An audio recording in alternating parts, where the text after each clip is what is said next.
All right, welcome back to The Explainer. Today, we're looking at a truly fascinating piece of literature, one that packs a massive emotional punch into a very, very small space. We are untangling Imtiaz Dharker's poem, The Knot. It's just 14 lines long, but honestly, it is an absolute mystery box of cultural identity, historical echoes, and some deep, deep family trauma. Okay, let's dive into this. Here is our roadmap for today. We'll start by meeting the poet, Imtiaz Dharker, before unwrapping the surface story of a picnic at Loch Lomond. Then we'll untangle the poetic form, explore the historical echoes, and finally connect it all to some really universal family themes. Layer by layer, we've got this. Section 1. Meet Imtiaz Dharker, the poet's tapestry. So to truly understand the art, we have to understand the artist, right? Now, what's really interesting about her background is this incredible, constant crossing of borders throughout her life. Born in Lahore, Pakistan, she grew up in Glasgow, Scotland, actually describing herself as a Muslim Calvinist. How fascinating is that? Later, she was adopted by India, living in Bombay after marrying a Hindu Indian man. Then she married into Wales, and today she lives in London. She is quite literally a blend of cultures, which perfectly sets the stage for the deeply interwoven identities we're going to see in her poetry. And she isn't just a poet who crosses borders, she crosses artistic mediums too. She's an accomplished artist who actually illustrates her own books. That's a super rare thing for a poet to do. Her resume is just staggering. 7 poetry books with Blood Axe, the Queen's Gold Medal for Poetry, Chancellor of Newcastle University, and an OBE in the 2025 New Year's Honors. Plus, her poems are heavily featured on UK syllabuses. I mean, she reads to over 35,000 students every single year. So when she writes, we should definitely be paying attention. Section 2. A Picnic at Loch Lomond, Unwrapping the Surface Story. The poem opens like this. At Loch Lomond, they were king and queen to me, laying out their bounty on the brae. After the queasy ride from Glasgow, we children making 6 stops on the way. Notice that A-B rhyme scheme? It's a classic ballad style. It immediately creates this harmonious storytelling tone that perfectly captures a young child's idealized, almost magical view of their parents as the all-powerful rulers of their little world. And this brilliantly illustrates the tension Dharker is playing with right from the jump. On one side, we have king and queen to me, this perfect, harmonious childhood view of parents, completely in control, laying out a royal bounty. But contrast that with the phrase, children making 6 stops. Suddenly, the rhythm becomes uneasy and disjointed. It grounds us in the very messy, chaotic reality of a car-sick family journey. It's just a beautiful clash of the ideal and the real. Moving into the second stanza, the energy shifts to something incredibly dynamic. We read, with a flourish, Her Majesty untied the cloth to set the parathas free.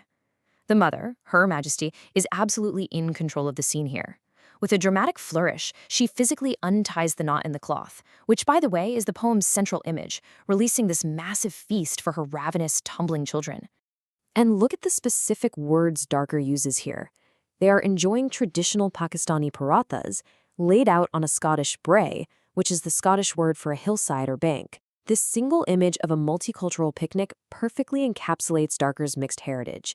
It seamlessly blends the Indian subcontinent with traditional British landscapes, showing exactly how those different worlds coexisted in our childhood. Section 3. Untangling the form, peeling back the poetic layers. Let's slow down for a second and look at the structure. The poem is quite tightly structured into 14 lines, divided into 4 distinct steps or stanzas. We start with step 1, the journey, in stanza 1, and step 2, the lively feast in stanza 2. But then, as we hit step 3 in the 3rd stanza, the poem pivots abruptly to the hurt, before ending on step 4, the reflection. It shifts gears from a simple, fond past memory into a deeply complex, incredibly painful present reflection.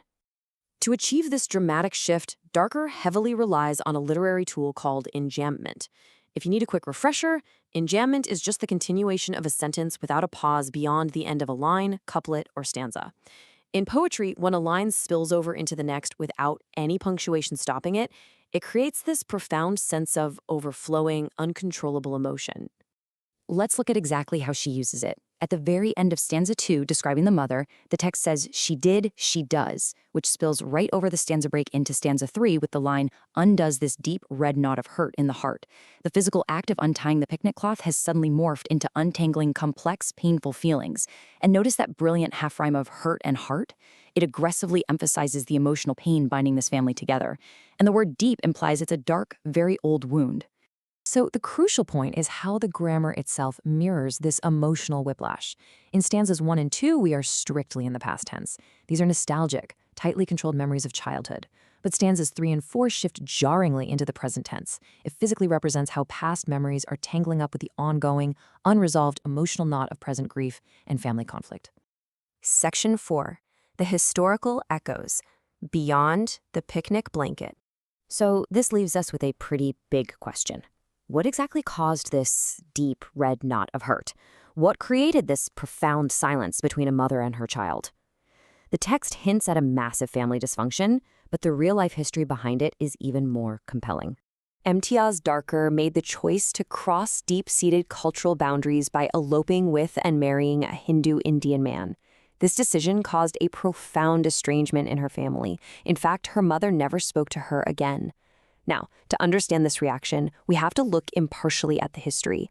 These familial fractures were deeply rooted in the broader historical tensions following the 1947 partition of British India, an event that violently divided communities along religious lines. That macro-level historical division echoed directly into Dharker's personal, micro-level family life. You can literally hear the echo of that history in the poem's third stanza. Dharker writes, "Today, when scars have been allowed to deepen, around a silence, wrenching our lives apart." Listen to that incredibly violent word choice, wrenching.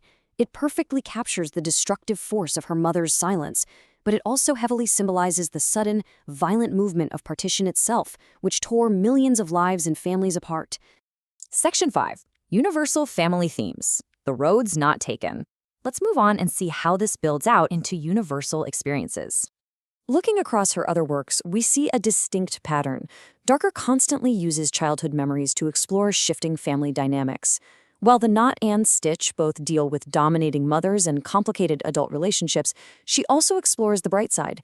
Poems like Bloom and Barren focus on the positive, transformative power of maternal love, and Letters to Glasgow highlights love surviving through time. She is endlessly fascinated by how the past shapes the present.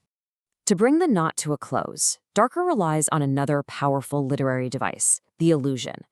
An allusion, if you're not familiar, is just an indirect or passing reference designed to call something to mind without explicitly mentioning it. And let me tell you, the final stanza of this poem is an absolute masterclass in how to use allusions. The poem concludes with the siblings gathering at the loch after their estranged mother's death, reflecting on the tangle of her dying, and it ends on this exact line: "The high, the low, the road we did not take." It's a breathtaking ending that attempts to resolve that overarching knot metaphor once and for all. It shows that relationships are messy and full of painful mistakes. This single line brilliantly layers 3 distinct allusions. First, it alludes to the traditional Scottish song The Bonnie Banks of Loch Lomond, where the low road is the path taken by the souls of the dead. Second, it references the common idiom of taking the high road, choosing the moral path during a conflict. And third, it directly echoes Robert Frost's famous poem, The Road Not Taken, reflecting on life choices and deep regret.